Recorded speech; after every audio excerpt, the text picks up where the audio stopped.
How's it going, everyone? Welcome back to another video. We're going to talk about bass fishing quick tips, and we're going to cover a lot of cold water baits, specifically some of our absolute best baits that we have had multiple years of success with while fishing up here in the greater Northeast. And we're talking water temps that are 45 degrees or colder. I'm going to cover my best three for both largemouth and smallmouth. Before we get into it, do me a favor. If you haven't subscribed yet, please do so.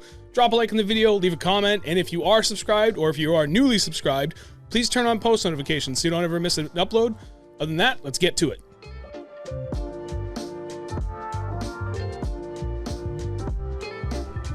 So, top three baits for largemouth end of the season up here in the Northeast. Again, water temp 45 degrees or colder. First thing I'm going to reach for every single time without fail, it's a spider jig.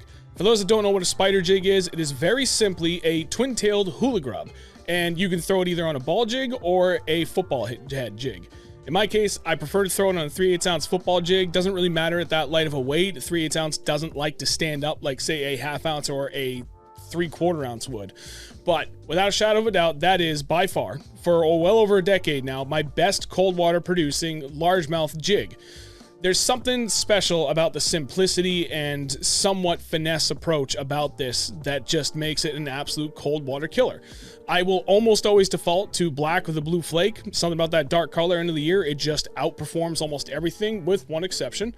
Sometimes I go watermelon with a black and red flake. And that tends to do a lot better for smallmouth, especially when you're talking about kind of these kettle ponds is what we call them up here in the Northeast. These hybrid ponds where they're relatively small, their average depth isn't really that deep, but you still get a good mix of largemouth and smallmouth. If it's largemouth dominant, I'm going with the black with the blue flake. If there's a good amount of smallmouth in there, you know they're going to be active. Watermelon with the black and red flake is also a killer. But don't overlook just a regular, traditional skirted football jig with a craw type trailer. I will say that this is a striking rage craw on it. Rarely do we use something that is so violent in how much action it has on the fall. I will slow it way down and go with something, say, like a Zoom Super Chunk Junior. Anything in that realm of dead action on the fall, but very clearly a craw-like profile. The appendages stick straight up with that football head, helps it stand up. Something about that combination just always works better than just about anything else we could throw out there. That's my number one. My number two, again, we're talking largemouth, so typically, if we go for largemouth this time of the year, we're fishing shallower. We're not going for these big, deep glacial lakes or reservoirs. Jerkbait. And a perch pattern is by far my best producing. However, there are some caveats to that. You know, you can go with something, say, a little more bluegill-ish.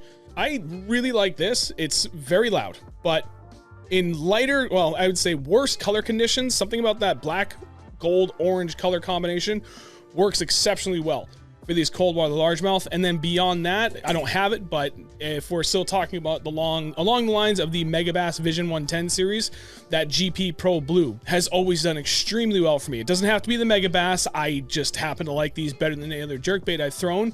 Lucky Craft makes some great ones. There's plenty of other companies that make phenomenal jerkbaits, but those are absolutely going to be my go-tos for, again, these slightly shallower largemouth that, you know, you're in a pond that doesn't even get below 20 feet. A jerkbait is really hard to beat. And if you want to learn a little bit more about that, I recently did a video specifically talking about jerkbait cadence. So by all means, go ahead and check that out. There's a link to that down in the video description below. Last but not least, this actually, I'm going to cheat a little bit. It's a two-parter. I'm going to go with the Ned Rig. And I do have a swim bait on that. That does work very, very well. But that works killer. And you can just use, you know, your typical Z-Man TRDs. There's a lot of different things you can throw in a Ned Rig. You're just going to dead stick it and fish it insanely slow. That's another one where I'll go black with the blue flake is my typical go-to color, and it works exceptionally well for these largemouth in that very cold water, even down to 35-degree water temps. Even in the spring, fall or spring, doesn't matter. That cold, cold water right before ice out, right before ice in or right before ice out. Really, really hard to beat a Ned Rig. The honorable mention for largemouth, blade bait. That is currently stuck in my finger. But there's something really amazing about how well blade bait works, as long as you are able to fish it in an area that is productive. If you're fishing a body of water that has a ton of vegetation covering the whole bottom, maybe throwing open treble hooks on the bottom isn't your jam. For colors on this, if you're just getting into blade baits and you want to pick up just two colors, chrome and gold, throw chrome on sunny days and throw gold on cloudy days. That is not the end-all be-all answer, but it is by far the most consistent answer. It's as good a bet as any.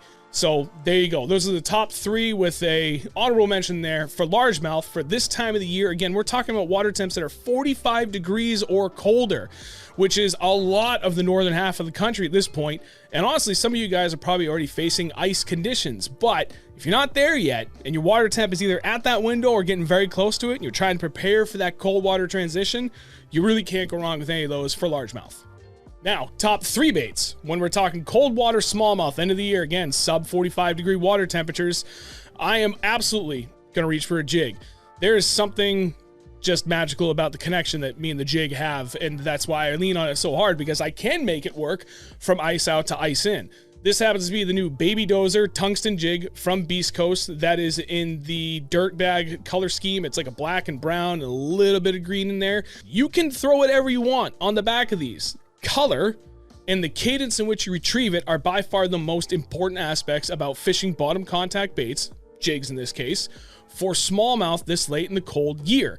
I like to keep it natural or very, very dark. And you'd be surprised how dark you can get away with even in gin clear water conditions for those late season smallmouth. So skirted jigs, and I will try and go with lower strand counts and a more finesse cut on the skirt if I'm going to throw a skirted jig. I'm going to throw swim baits. I'm going to throw craws. Again, the Zoom Super Chunk works great. The Berkeley Chigger Craw is one of my favorite cold water baits. You can get that in the Berkeley Max scent, by the way, which is also really good in very, very cold water. Very hard to beat. Second to that, and honestly, depending on how you talk to, it is probably criminal that I didn't talk about this first. I'm coming back to the blade bait, but this is a definitive. It's like jig and blade bait are 1A and 1B. I can go out there this time of the year and throw both side by side, and it's almost always one or the other is what is going to be the ticket for the day, for at least the majority of your fish. Blade bait. I'm going to go back and revisit the colors again that I already talked about for the largemouth portion in case you guys skipped over it. If you only had to have 2 colors, gold and chrome. Chrome for sunny days, gold for cloudy days. You can't go wrong with just those 2 colors, but by all means, just like anything else, you can expand upon that and throw any other colors that you want that can work. And a lot of that can be based on, water clarity or what the primary forage is for that body of water. There's a number of variables just like anywhere else at any other time of the year. But if you're trying to do this more on a budget, just go half ounce, 1 chrome, 1 gold. You cannot beat that. It's really hard to go by. Last but not least, and this is oddly enough what I already picked up, but Dimiki Rig. A Dimiki Rig can really be any sort of weighted jig head that you want, so long as your eyelet is 90 degrees to the hook shank. So when you are dead sticking it, it's sitting like that. And that's what you want. That's what makes a Dimiki Rig special. You can throw something like this, which is a Megabass Spark Shad. You can throw something like this, which is a Rabbit Baits, which is actually based right out of Vermont, and it's got a little foxtail. I mean, you could literally do it with a hair jig. It is a very, very painfully slow technique, but it is deadly consistent when those smallmouth are out deep and they're pushed down towards the bottom, but they're not eating on the bottom. You can maybe see them, we'll say a lot of what we're seeing recently is 45 to 50 feet of water, and they're like a couple of inches to a foot off the bottom. But we can't catch them dragging any of these bottom contact baits. That's where a Dimiki Rig shines, where you can drop it down to about 10 feet over their head and just dead stick it. I will say one other honorable mention for smallmouth. I already talked about it for largemouth, but I'm going to bring it back up is the spider jig, which is, again, a twin-tailed hula grub. That is also still really, really good, even in deep water. You can up it to a half ounce or even 3/4 ounce head if you want to make it easier. If you're, say, fishing 50 feet of water, keep the colors basically the same. I really like the more natural colors in this. Later in the year, that works really well, but even smallmouth beat the black with the blue flake. There you have it. Top 3 cold water baits, our absolute go-tos for both largemouth and smallmouth, all up here in the Northeast. And we have done this for many, many years across many different bodies of water. So any one of those you can't go wrong with. Are these the only ones? No, they're just our top 3. So hopefully that's helpful for anybody that's out there trying to get more confident fishing this time of the year in that colder water.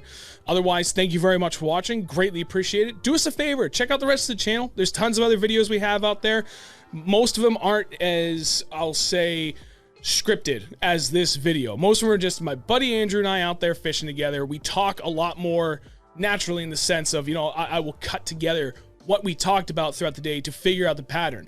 So you get to see more of the process in those type of videos for how we figure out a bite for the day. But then there's plenty of videos like this, where we talk much more technical and much more direct. Hopefully there's something in there that strikes your fancy. And if it does, please subscribe. We greatly appreciate it. Thank you very much for the support. Catch you in the next video.